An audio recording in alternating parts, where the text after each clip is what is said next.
어제 예수, 어제 예배, 오직 전도. 새 피조물로 새 세상을 열자. 할렐루야.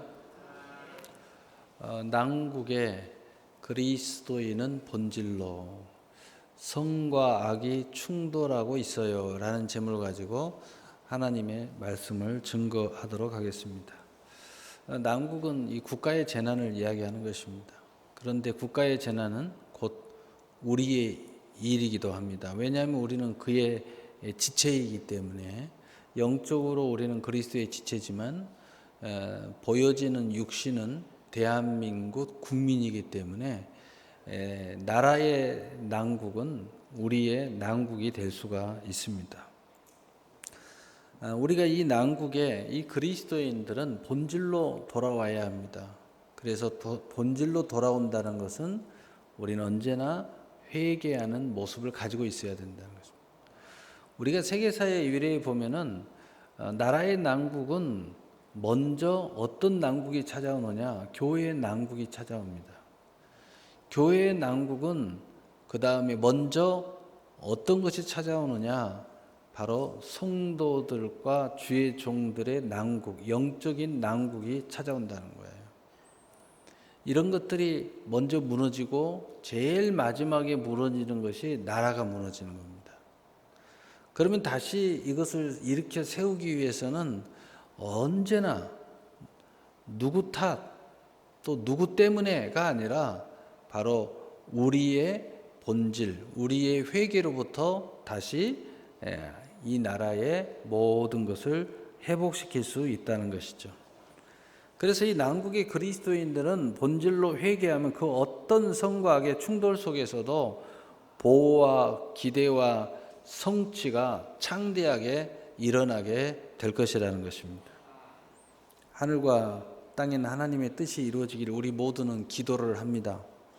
지금은 국가와 또 기업과 개인이 난세를 맞이하고 있다고들 누구나 다 말하고 있습니다. 그러면서 말하기를 지금 근신하여 깨어있지 않으면 그 무너짐이 심해질 수 있고, 그렇지 않고 오히려 준비된 사람, 준비된 기업은 오히려 더 큰 복의 실상을 통해서 성취를 이루어 수 있는 때이기도 한다고들 말합니다. 언제나 그러했듯이 큰 전쟁이 일어나고 나면 새로운 재벌이 생겨났습니다. 언제나 그러했듯이 나라의 재난이 지나가고 나면 대부분의 사람은 다 무너지지만 거기에 100억대, 1000억대, 200억대 새로운 재벌이 생겨나는 것을 보게 됩니다. 그것이 바로 역사입니다. 실제 일어나는 일들입니다.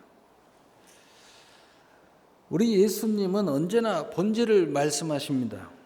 비가 나고 창수가 나고 바람이 불어도 반석 위에 주철을 놓으면 절대로 무너지지 아니한다고 말씀하고 계십니다.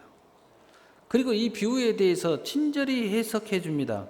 내 말을 듣고 행하는 사람이 그렇게 될 것이다. 다시 말하면 내 말을 듣고 행하는 사람이 이 약속의 성취를 이루게 되고 천국 열쇠를 가지고 오히려 세상이 난국으로 치닫을 때 너는 큰 복을 받을 거야 라고 말씀하고 있는 것 같습니다. 그래서 요한복음 15장 7절에 너희가 내 안에 거하고 내 말이 너희 안에 거하면 무엇이든지 원하는 대로 구하라 그리하면 이루리라 라고 말씀하고 있습니다. 지금 이때의 세상은 어떤 싸움을 하고 있습니까? 물론 세상이니까 세상에 속한 싸움을 싸우고 있습니다. 첫 번째로 세상의 정의의 싸움을 이들은 하고 있습니다. 세상의 정의의 싸움이에요. 그래서 세상은 그 정의가 진리에 있지 못하기 때문에 그 세상의 어떤 모습을 하나에 따라서 진리가 계속 정의가 바뀌어요.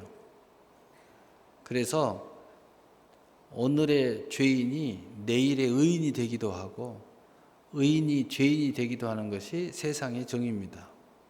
누가 승리하느냐? 그게 정의예요. 두 번째, 이들은 진영의 싸움을 합니다. 어떤 이유에서든 간에 우리는 어떤 진영에 속하게 돼 있고 그리고 그 진영을 위하여 싸웁니다. 왜요? 자기를 위해서 진영에 들어가 싸우기 때문이에요. 그러나 우리가 알아야 될 것이 있습니다. 세상이라고 해서 하나님의 손을 떠나 있느냐? 아닙니다.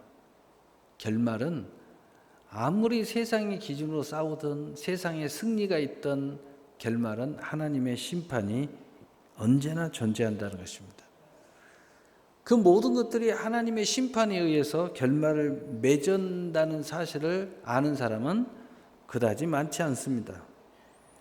그래서 이들은 로마서 1장 28절 32절의 모습을 갖고 있습니다. 또한 그들의 마음에 하나님 두기를 싫어하며 하나님께서 그들을 그 상실한 마음대로 내버려 두사 합당하지 못한 일을 하게 하셨으니 곧 모든 불의, 추악, 탐욕, 악의가 가득한 자요 시기, 살인, 분쟁, 또 사기, 악독이 가득한 자요 수군수군하는 자요 비방하는 자요 하나님께서 미워하는 자요 능욕하는 자요 교만한 자요 자랑하는 자요 악을 도모하는 자요 부모를 거역하는 자요 우매한 자요 배약하는 자요 무정한 자요 무자비한 자라. 그들이 이같이 일을 행하는 자는 사형에 해당한다고 하나님께서 정하심을 알고도 자기들만 행할 뿐 아니라 또한 그런 일을 행하는 자들을 옳다 하느니라. 그래서 이들은 이럴 수밖에 없다는 겁니다. 우리가 이런 모습의 세상의 싸움에서 이런 모습의 싸움의 진탕에 빠지면 안 된다는 거예요. 그리스도인들은 본질적 싸움을 해야 된다는 것입니다. 이탈리아의 독재자 무솔리니 이야기를 해보겠습니다. 그 어린 시절은 가난으로 늘 어려워했습니다. 그의 아버지는 늘 어린 무솔리니에게 온갖 저주와 이 사회에 대해서 원망과 저주를 쏟아 부었고 가진 자들은 마치 자기 마음대로 하고 온갖 나쁜 짓을 다해서 저렇게 사는 것이다 라고 가르쳤습니다. 그리고 그 아버지는 참고로 사회주의였고 사회주의를 꿈꾸는 자였습니다. 그리고 그 아들에게 사회주의 사상을 열심히 가르쳤고 정당성을 이야기했습니다.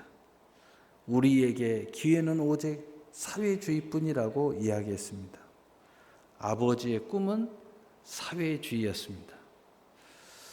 무솔리니는 그런 교육을 받으면서 어떤 모습으로 자랐을까요? 아버지가 바라는 대로 아름다운 자녀로 자랐을까요? 무솔리니는 강간을 일삼았고 자기에게 도전하거나 욕을 하면 칼을 들고 가서 사람들을 찌르기를 일삼았습니다.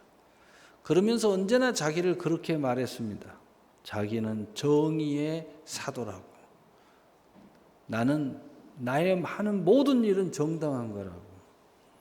나중에 이런 과정을 통해서 그가 성장하고 이 불만자들을 모아가고 그는 사회주의적 파시즘, 즉 전체주의 당을 설립하게 됩니다. 그래서 정치를 시작합니다. 우리 한국에도 그런 비슷한 당들이 좀 있지요. 이거 보고 파시즘이라고 합니다. 파시즘. 전체주의, 국수주의. 사회주의에서 좀 이렇게 변질된. 그러나 근간은 똑같죠. 그래서 절대 독재를 추구하는 거죠.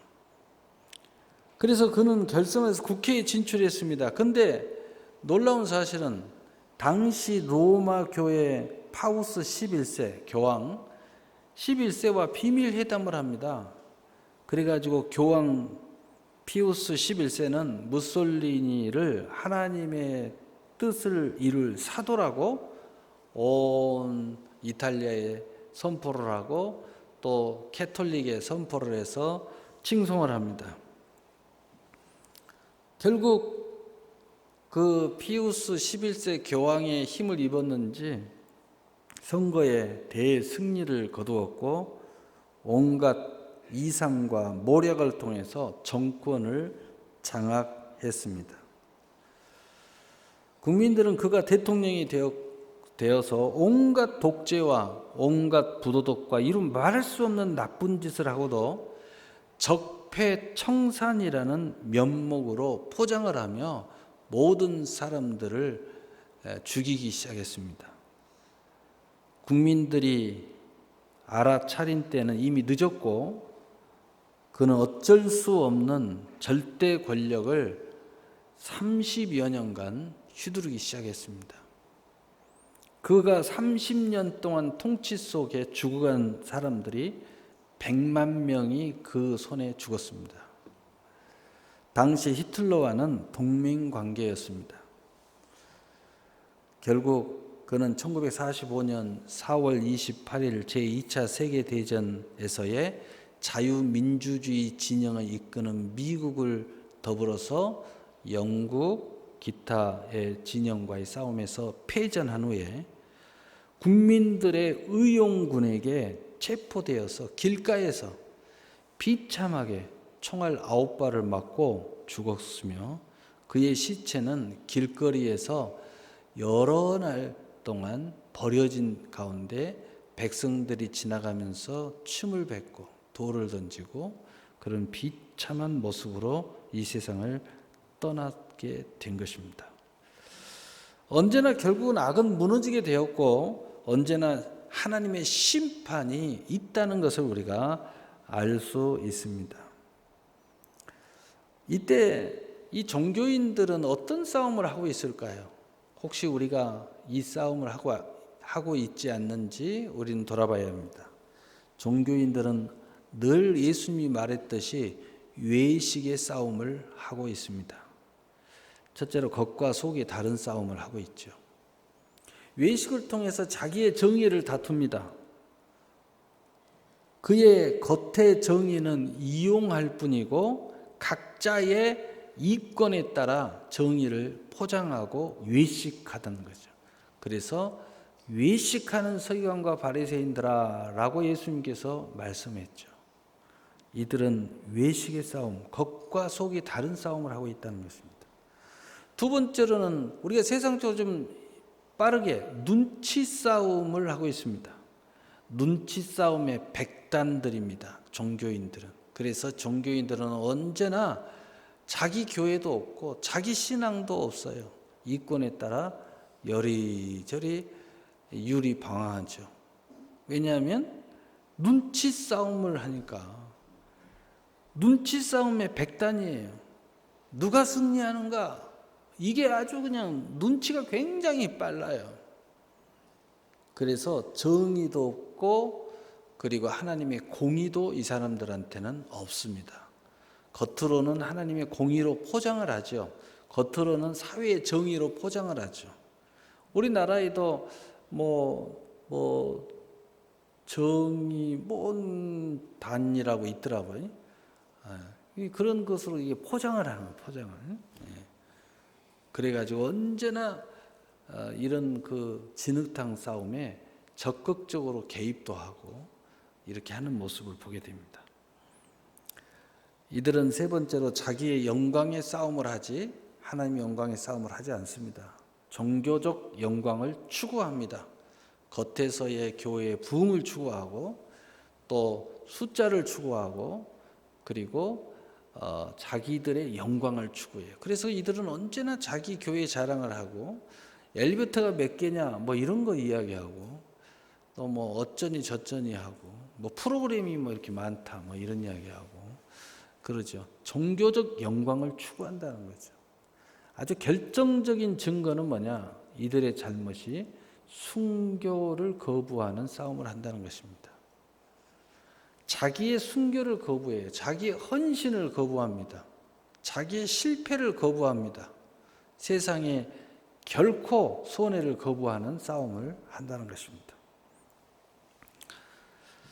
우리가 이것을 더 이해하기 쉽게 예수님과 젊은 청년의 이야기를 우리가 할 필요가 있습니다. 마태복음 19장 16절 30절에 보면은 한 부자 청년이 예수님께 나와 어떻게 하여야 영생을 얻을 수 있습니까? 질문을 하자 예수님께서 선한 분은 오직 한 분이다. 내가 생명에 들어가려면 계명을 지키라 하시면서 십계명을 말씀하십니다. 부자 청년은 말하기를 이 모든 계명은 내가 지켰으니 아직도 무엇이 부족합니까? 라고 말합니다. 예수님께서 내가 온전하고자 하느냐?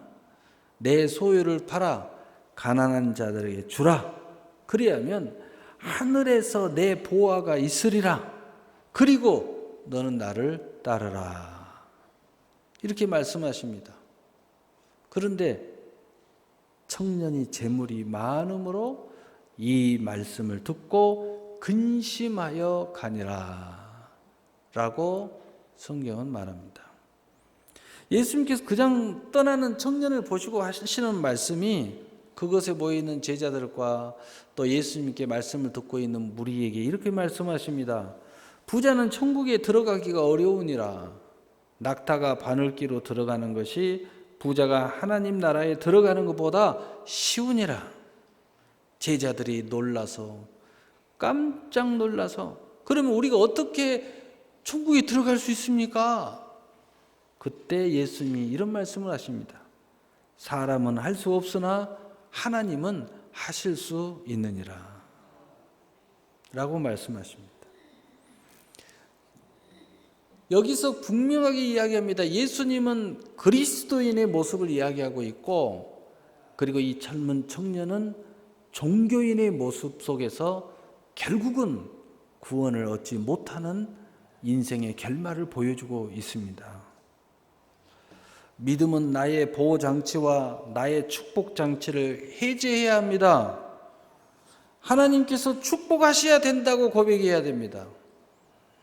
하나님께서 보호하셔야 된다고 말할 수 있어야 됩니다. 믿음은 바로 이러한 믿음을 갖는 것입니다. 내가 나를 지키는 게 아닙니다. 내가 나를 축복하여서 축복이 되는 것이 아닙니다. 그렇게 되면 나도 모르는 사이에 종교인의 모습을 갖게 되어 있다는 거예요. 언제나 믿음은 바로 하나님으로부터 출발해서 하나님으로부터 끝납니다. 그래서 우리는 이 예수님의 말씀에 순종하고 예수님을 따르는 축복의 삶이 될 수 있습니다. 그래서 예수님께서도 너희가 나를 따르려거든 자기를 부인하고 제 십자가를 지고 나를 좇을 것이니라 라고 말씀하고 있지 않습니까? 그래서 이 젊은 부자 청년은 예수님을 따를 수가 없었습니다. 그가 그렇게도 바라고 원하는 영생을 얻지 못하고 그 자리를 떠나고 만 것입니다. 그럼 마지막으로 그럼 세 번째로 이때의 그리스도인의 싸움, 우리는 어떤 싸움을 싸워야 되느냐? 첫째로 신앙의 본질의 싸움을 우리는 싸워야 된다.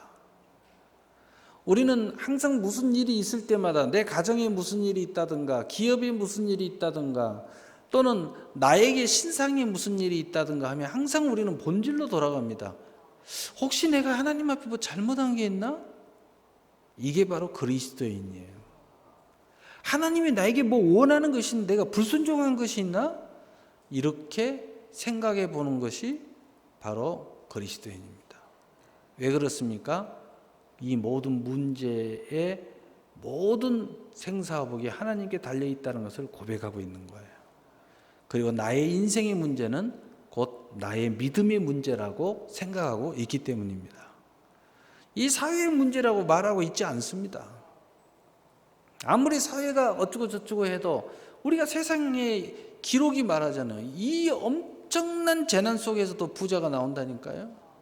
이 엄청난 재난 속에서 영웅이 나온다니까요. 이 엄청난 재난 속에서도 멋진 정치인들이 등장한다니까요. 우리가 이런 것들을 통해서도 얼마든지 알 수 있잖아요. 누구나 다 죽는 게 아니라니까요. 그래서 우리는 본질로 가야 된다는 것입니다. 항상 그러했습니다.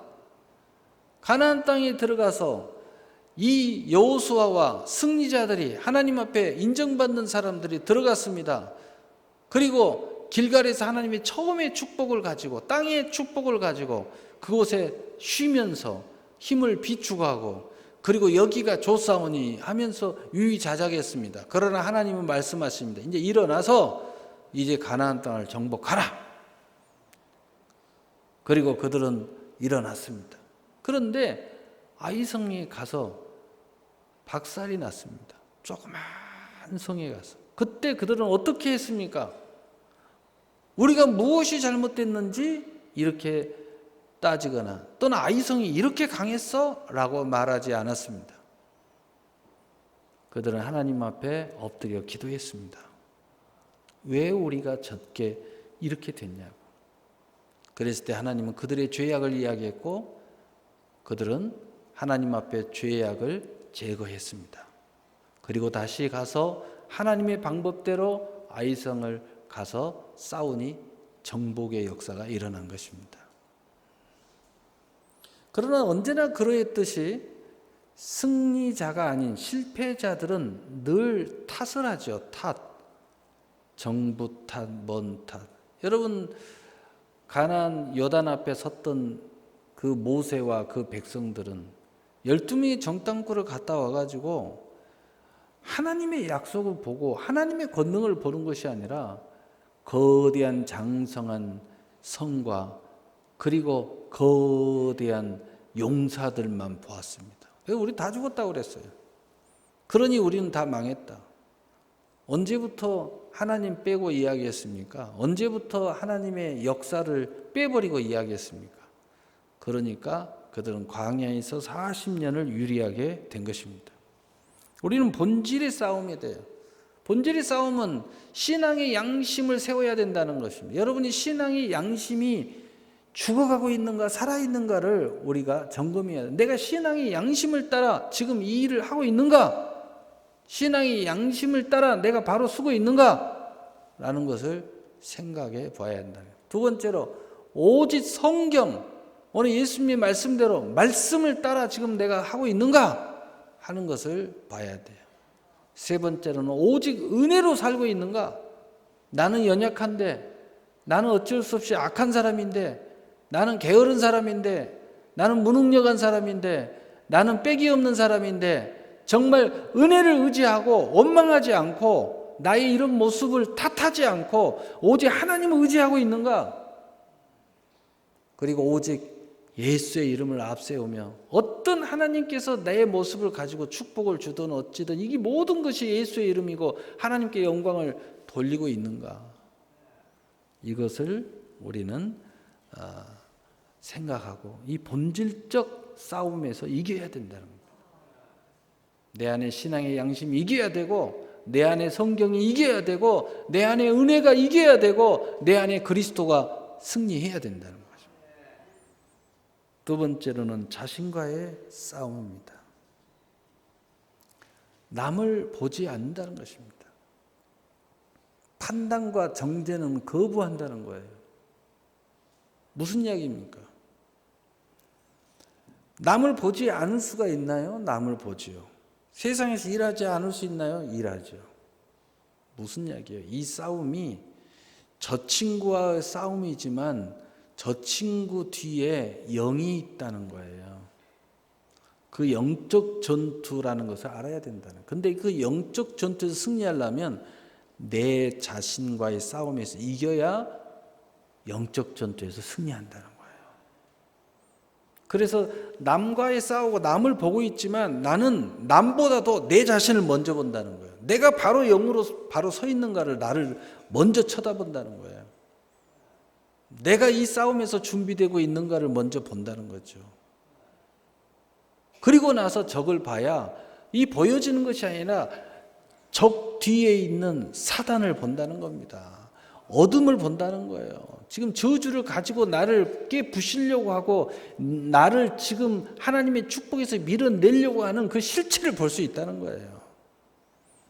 그래야 이 싸움을 승리할 수 있다는 거예요.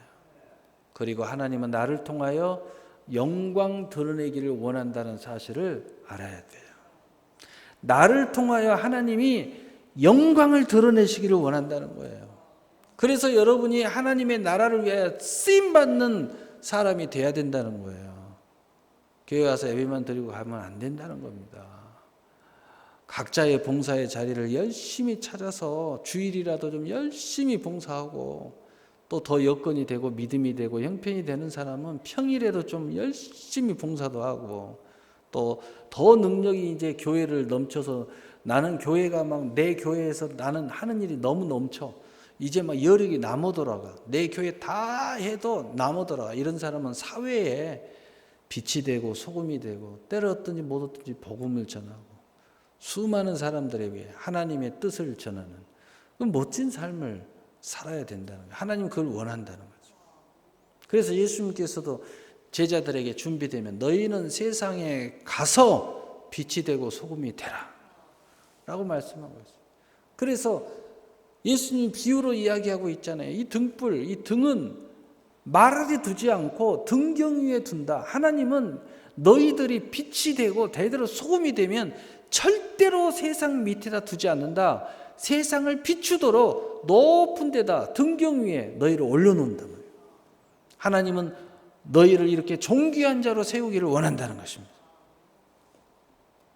세 번째로 언약과 기회의 성취를 위한 싸움이 되어야 된다는 거죠. 여러분이 무엇 때문에 돈을 벌려고 하냐 이거예요. 무엇 때문에 권세를 가지려고 하냐 이거예요. 무엇 때문에 결혼을 했냐 이 말이에요. 무엇 때문에 자식을 낳으려고 하냐 이거예요. 그걸 한번 생각해 봐요. 하나님의 언약, 그 약속, 바로 이것을 이루기 위해서 오늘 싸워야 된다는 거죠. 그래서 이 싸움은 기회 성취를 위한 싸움이라는 거예요. 하나님의 기회가 없는 사람은 기회를 잡기 위해서 싸워야 되고, 그리고 기회를 잡은 사람은 성취를 위하여 싸워야 돼요. 성취를 위해서. 어떤 사람은 기회 자체를 못 잡아서 야 나에게는 기회가 없어. 그래서 발을 동동동 굴린 사람들이 있어요. 깨어 있어야죠. 근데 기회를 잡은 사람은 놓지 말아야죠. 놓지 말고 힘써서 천국을 침노해 가야죠. 그런데 기회를 잡아놓고도 이 모든 걸 잃어버린 사람들.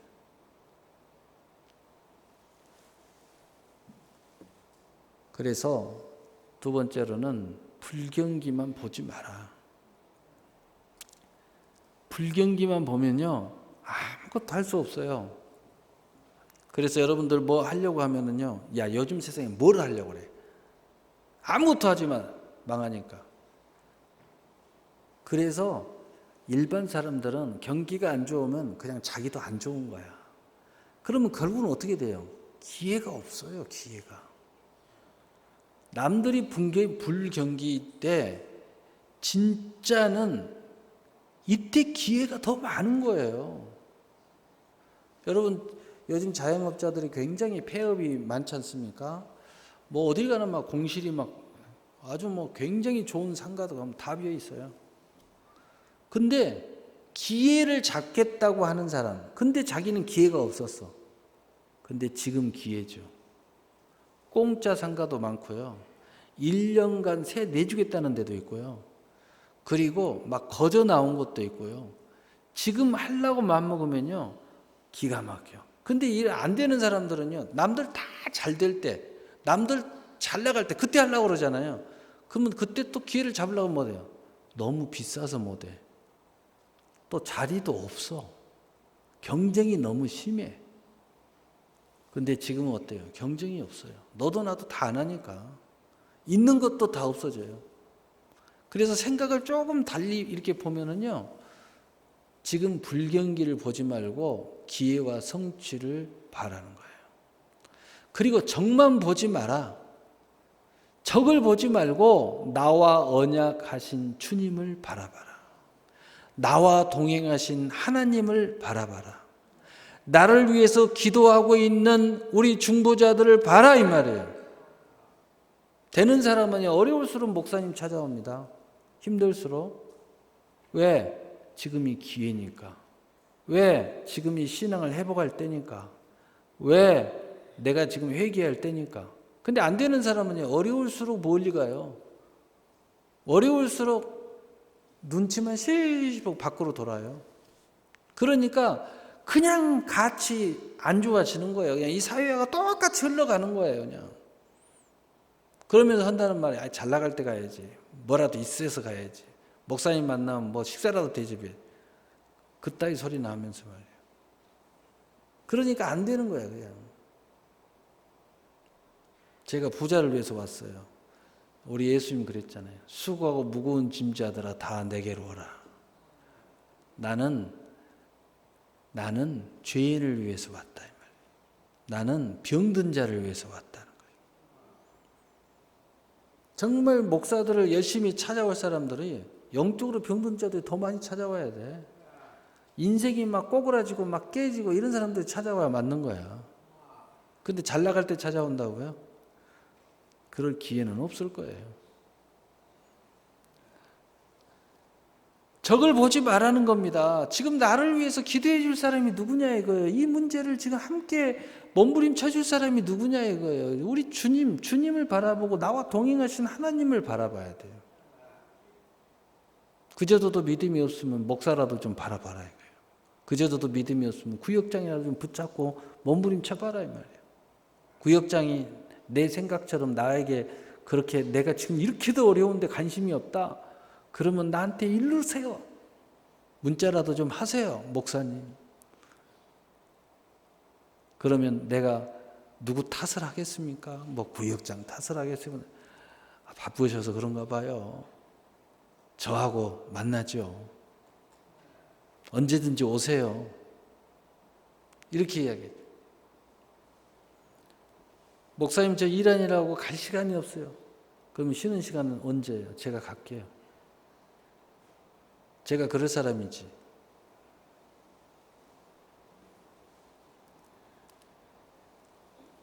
오늘 예수님께서 말씀하시기를 불법을 행하는 자들아 나는 너희를 알지 못한다.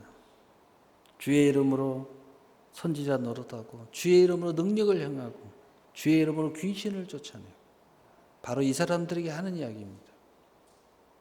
신앙은 본질로 와야지 보여지는 휘황찬란한 것으로 주님 앞에 나가는 것이 아니라는 것입니다.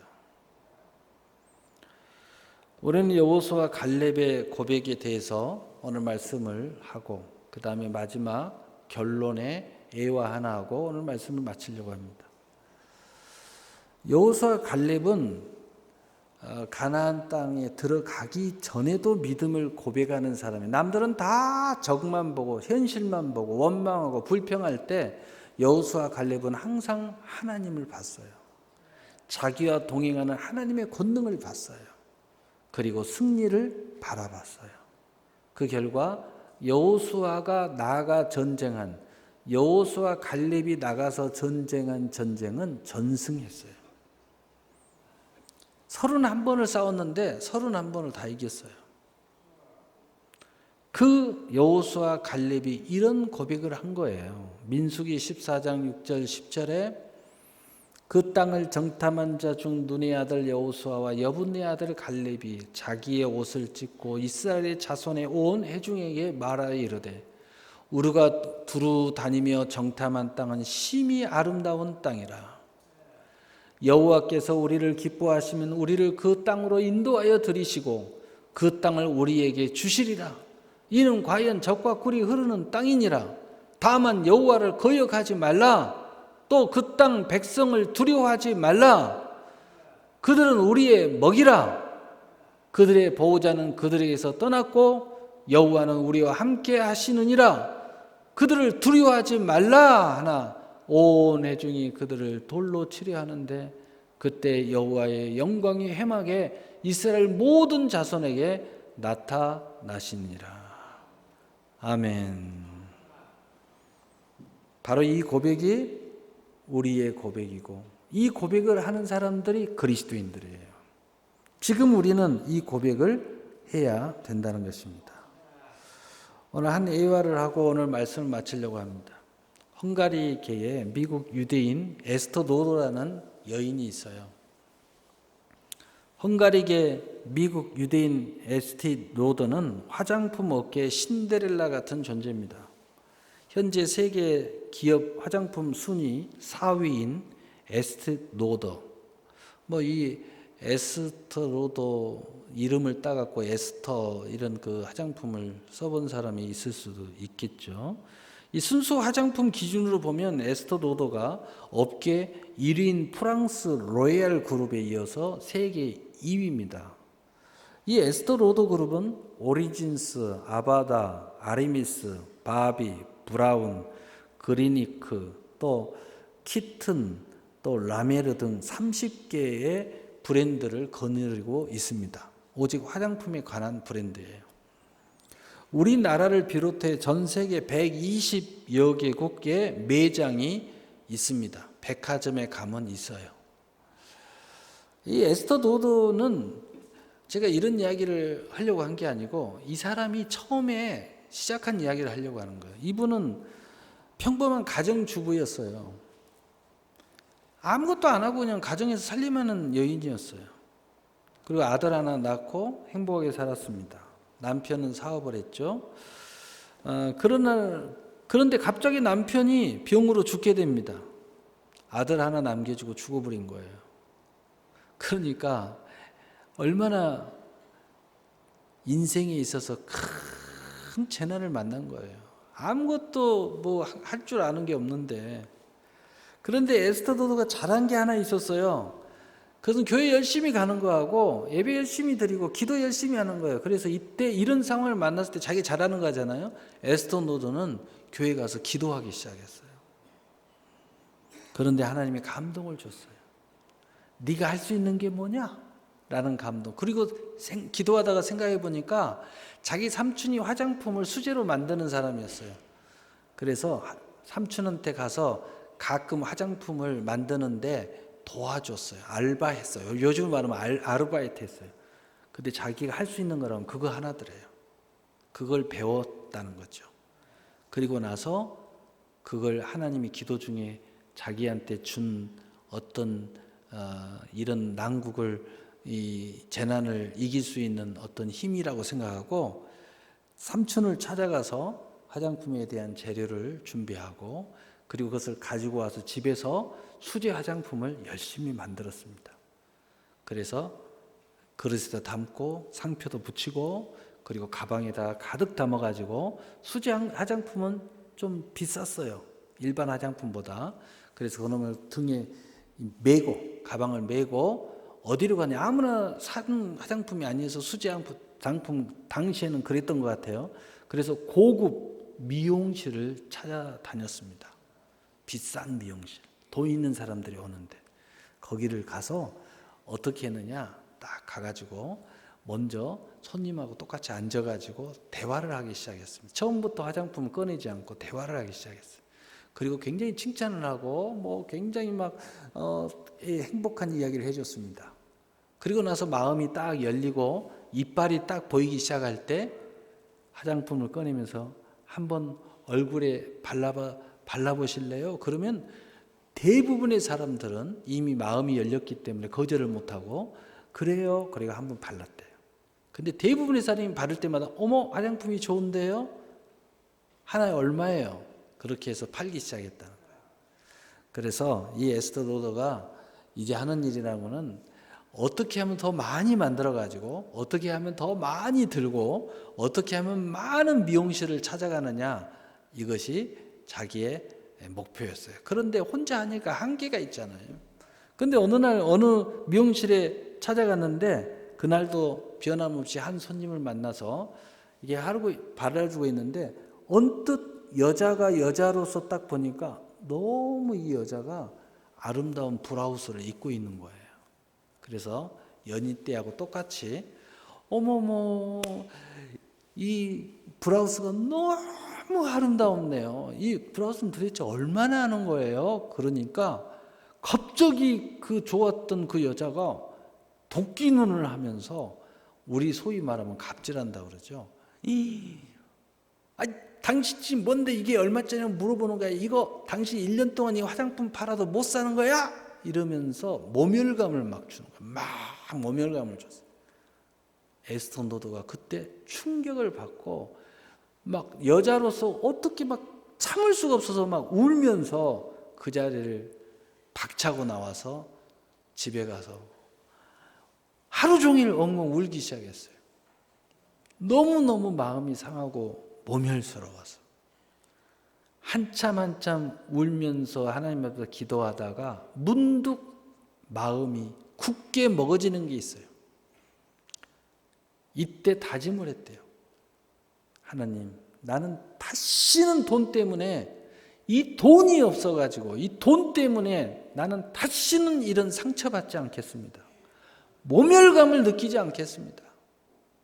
나는 이제 절대로 이런 일은 없으리라 하고 일어났어요. 그 다음에 뭐 했을까요? 더 많이 만들어서 열심히 팔러 다녔을까요? 여기서 이제 틀린 거예요.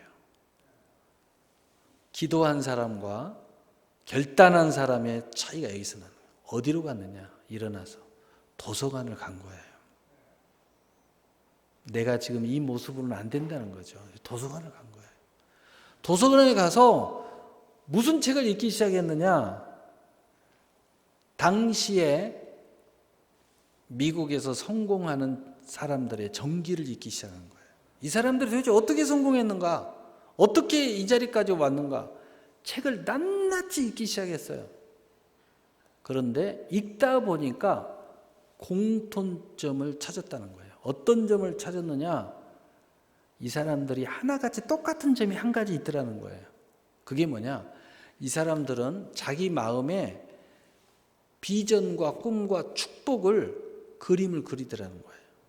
그리고 그것이 내 마음에 확신이 올 때까지는 계속 수천 번, 수만 번이라도 그것을 마치 영상을 돌리듯이 계속 돌리더라는 거예요. 그리고 그 마음 안에 확신이 들어오고 마치 그런 사람으로 준비되어졌을 때 움직이더라는 거예요. 그때 그 일은 백전백승하더라는 거예요. 그것을 딱 캐치한 거예요. 그때서부터 이 에스더 노드는 자기는 화장품으로 성공을 하겠다는 의지를 가지고 자기의 작은 꿈이 있었어요. 들고 다니면서 팔다 보니까 너무 힘든 게 뭐였느냐? 사람을 만나는 게 힘들어요. 그래서 자기는 가게 하나를 갖고 싶은 거예요. 가게 하나를 갖고 싶은데 가게 하나를 낼 힘이 없어요. 그래서 그때서부터 꿈을 꿨어요.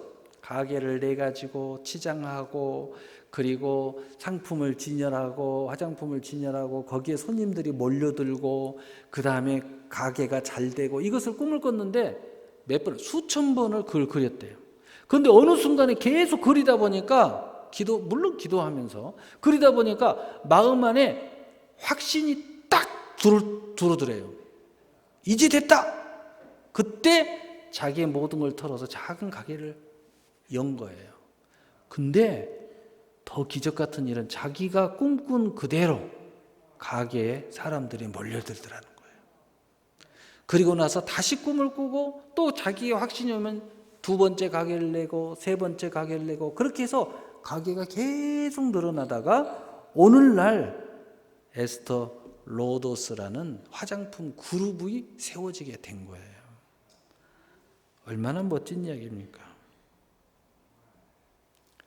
에스더 노드는 2004년 7월 95세까지 사시다가 이제 노안으로 이제 천국에 가셨고 그 회사는 지금도 그 후손들이 잘 운영하면서 또 그의 동역자들이 잘 운영하면서 지금까지 전 세계의 화장품 업계를 호령하고 있는 그룹입니다. 사랑하는 성도 여러분, 난국의 그리스도인은 본질로 돌아가서 회개를 하면 그 어떤 성과 악의 충돌 속에서도 하나님의 보호와 기회와 성취가 창대하게 일어나게 될 것입니다. 이를 위해서 지금 우리는 내 자신을 돌아보고 세상과 종교의 외식을 벗어버리고 신앙의 본질인 믿음으로 나아가야 됩니다. 이것이 우리에게 하나님이 기회를 주고 있다는 사실을 알아야 됩니다. 반드시 마지막 승리의 성취의 주인공은 바로 여러분이 될 줄 믿으시기를 바랍니다. 하나님이 함께 하시면 바로 여러분이 주인공이 되고 하나님은 여러분을 통하여 이 세상에 영광을 드러내기를 원한다는 것을 믿으시기를 바랍니다. 사랑의 하나님 아버지 감사합니다.